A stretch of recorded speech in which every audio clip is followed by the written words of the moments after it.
Hi everyone, welcome back. It's my YK Swedish Whiskey Girl, and they say that Rome was built on 7 hills.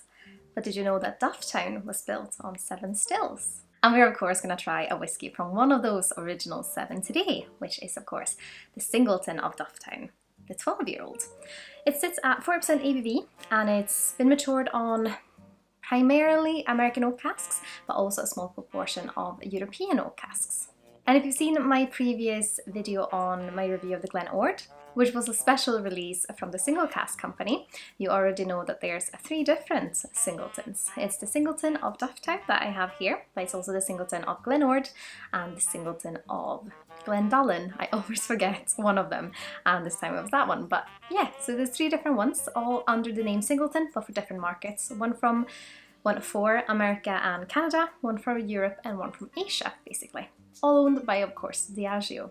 And I also believe that Singleton of Dufftown was the 6th distillery set up in this little town, village. I drove through it when I went to Glenfiddich Distillery. It's of course located in Speyside, but it's this little place where you have a lot of the distilleries kind of gathered.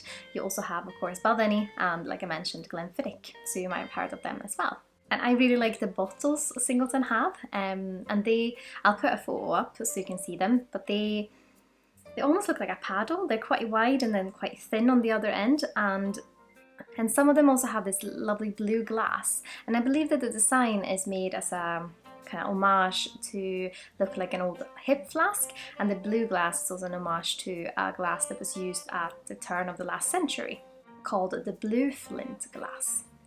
But we are of course going to have a look at the whiskey, and like I said, it's a 12-year-old whiskey, this one. And we'll start by having a look on the nose. Ooh, sweet. Almost, it immediately reminds me of cherry bakewells, which is this kind of pastry. It also reminds me a bit of a Swedish massarin, and it has this kind of almost marzipan sweetness. Almost an icing sugar, but it also has a fruitiness to it. And it's quite dense and quite, I don't know, it's like the fruitiness reminds me of cherries, because cherries is usually not, but like cocktail cherries or cherry bakewell cherries that are like not fresh cherries, but the ones that are a little bit denser and almost a bit more processed. It's a lovely fruitiness, but it is denser and it is not as fresh as maybe biting into an apple. Quite very sweet, and it's that kind of marzipan icing sugar sweetness. A little bit nutty like almonds. A very intriguing nose. The Singleton also have the expressions tail fire, and I really like. It's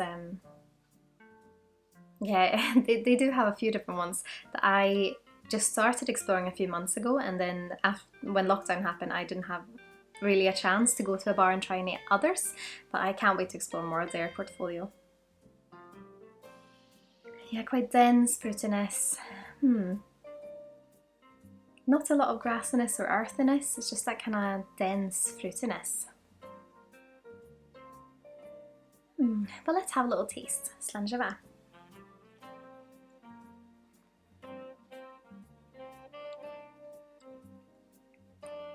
So easygoing. I've just also done a review on the Cardew 12, which either is out now or coming soon. We'll see when I edit it. But it's not as fresh as the Cardew, but it's landed. It's more malty, but it's like the fruits are blended with maltiness, so it's not just that clean malty note. And it's not a maltiness that lingers on the tongue and makes it almost a bit chewy or dry. It has like a weight to it.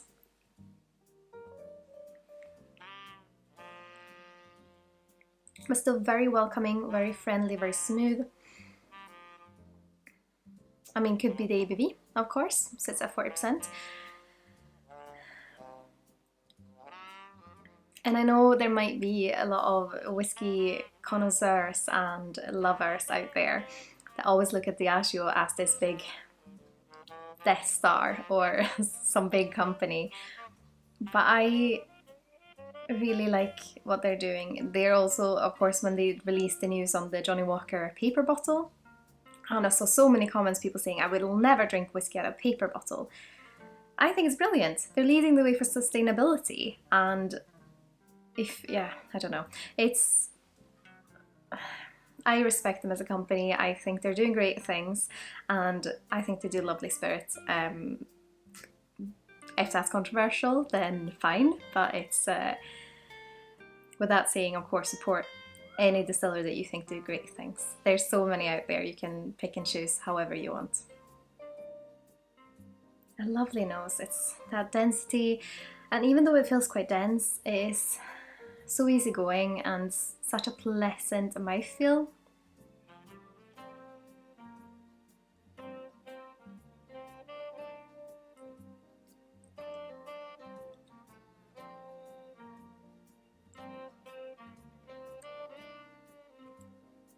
Yeah, a bit like red apples and that maltiness.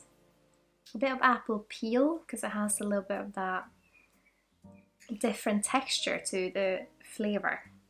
So like, of course, you have the meat of the apple, which feels very fresh, and as soon as you bite into it, it almost disappears. But if you chew on the peels, they have a different texture to them, and they still taste like apple, of course, but they feel a bit more, how do I describe that? It's, I mean, if you've been eating a peel, you probably know what I mean. How would you describe that? It's slightly more vegetal, but in a fruity way. Does that make sense?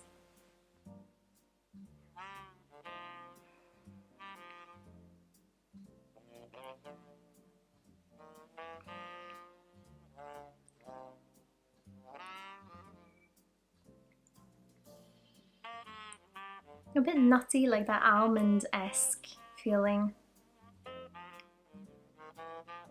I wouldn't say too grassy or earthy, more that kind of vegetal maltiness that is mixed in with the kind of fruitiness,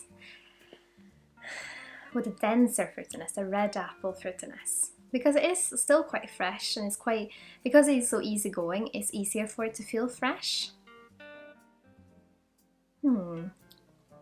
Interesting. Well, I would of course love to hear what you think of Singleton. Have you tried the Singleton of Dufftown, this 12-year-old, or have you perhaps tried any of the other expressions from Dufftown or from Glenord or Glendullan? Please let me know in the comments below. And of course, if you like what I'm doing here on YouTube and my other social channels, I would of course be absolutely over the moon if you consider using my affiliate links the next time you're shopping with the Whiskey Exchange, Master of Malt, or the Scotch Malt Whisky Society. All the information is of course in the description here below, as well as links to my website, my Patreon, my Instagram, and my Teespring shop. And of course, a massive thank you to my wonderful supporters on Patreon. Your support means so much. But I hope you all had an absolutely wonderful day. Slán Skål!